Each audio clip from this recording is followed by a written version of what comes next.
নমস্কার বন্ধুরা, আমি শুভ্রনীল। শাকিব খান দর্শনাবনিক অভিনীত অন্তর আত্মার টিজার ড্রপ করে দেওয়া হয়েছে। টিজারের শুরুতে আমরা দেখতে পাই যে লেঠেল গোষ্ঠী, তাদের মধ্যে মারপিট দাঙ্গা হচ্ছে। সেইখানে একজন কেউ মারা যাচ্ছে, তাকে জড়িয়ে একটি বাচ্চা কাঁদছে। ব্যাকড্রপে আমরা দেখতে পাচ্ছি ওই হয় না কারখানা, তাদের শ্রমিকদের যেরকম পোশাক আশাক হয় সেরকম অনেক মানুষ দাঁড়িয়ে রয়েছে আর কি। সম্ভবত যিনি মারা গেছেন তার স্ত্রী একবার ঘুরে তাকালেন। এবার এই বাচ্চাটি হয়তো শাকিব খান। শাকিব খানের ছোটবেলার কিছু দৃশ্য এবং ব্ল্যাক অ্যান্ড হোয়াইট ব্যাকড্রপে রেখে এই দৃশ্যটা দেখানো হচ্ছে এবং শুরুতে পরবর্তীতে শাকিব খানের সেই হিরোইক এন্ট্রি যেমনটা আমরা প্রিভিয়াসলি দেখতাম। দেখতে যথেষ্ট সুন্দর লাগছে, শাকিব খান বরাবরই সুন্দর, স্টাইলিশ লাগছে গাড়ি নিয়ে যেরকম তার এন্ট্রি। দর্শনা বণিকের সঙ্গে রোম্যান্স, দর্শনা বণিকের সঙ্গে একটা সম্পর্ক, এবং তার পরবর্তীতে দর্শনা বণিক এবং শাকিব খানের যে চরিত্রটা, তাদের মধ্যে কোনো কারণে অশান্তি, মান অভিমানের পর্ব। সেই অর্থে অ্যাকশন নয়, ওই বন্দুক নিয়ে আর কি গুলি করছেন, বন্দুক হাতে হেঁটে আসছেন। আসলে ব্যাপারটা কি, আমরা তুফান দেখে ফেলেছি 2024-এ, আমরা দরদ দেখে ফেলেছি, আমরা বরবাদের টিজার দেখে ফেলেছি। সেই জন্য না আমাদেরকে এখন এই অন্তরাত্মার টিজার দিয়ে খুশি করা যাবে না। টিজারটা যে খারাপ হয়েছে বা আমার খুব খারাপ লেগেছে তা কিন্তু নয়। তো তোমাকে 5 বছর পিছিয়ে যেতে হবে। 5 বছর পিছিয়ে গেলে এটা চরম চরম টিজার আমি বলবো। যেরকম বিজিএম, খুব ভালো একটা গল্প হয়তো বাংলাদেশিরা পাবে, আমি এমনটা বলবো। মানে বাংলাদেশ অনুযায়ী টিজার যে ছবিগুলোর এমনটা হতো, সেগুলোর হয়তো গল্প খুব ভালো, মানে বাংলাদেশি দর্শকদের মত অনুযায়ী আমি যেটুকু কথা বলে বুঝি। এখন আমরা এগিয়ে গেছি এবং শাকিব খানও অনেকটা এগিয়ে গেছে। এটা কি গাছে তুলে মই কেড়ে নেওয়ার মতন। মানে তোমরা আমাকে দেখালে এতটা এই লেভেলে দিয়ে যাচ্ছ, তারপর হট করে এরকম জায়গায় তোমরা এনে দাঁড় করিয়ে দিলে।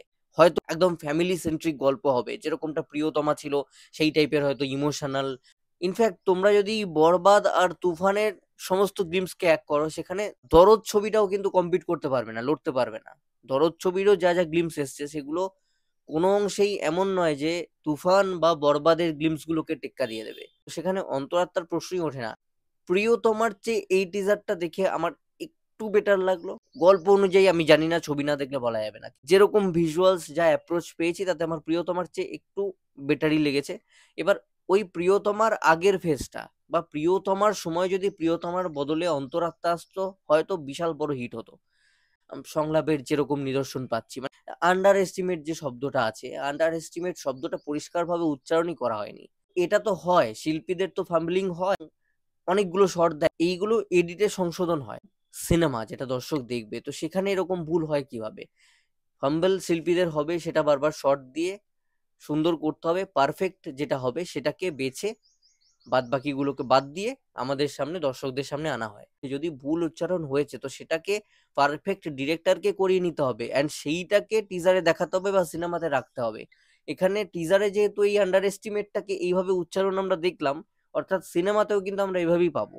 একদম সিরিয়াসনেস ছিল না। শাকিব খান এই পর্যায়ে চলে গেছে, বস তোমরা এখন যদি এরকম করো ছেলে খেলা, তাহলে কি করে হবে? দর্শনা মনিকের গলার আওয়াজ ওটা নয়, অন্য কাউকে দিয়ে ডাব করানো হয়েছে। দর্শনা মনিককে দেখতে খুব সুন্দর লাগছে এবং শাকিব খানও যেহেতু খুব সুন্দর, শাকিব দর্শনা দুজনকে ব্যাপক লাগছে।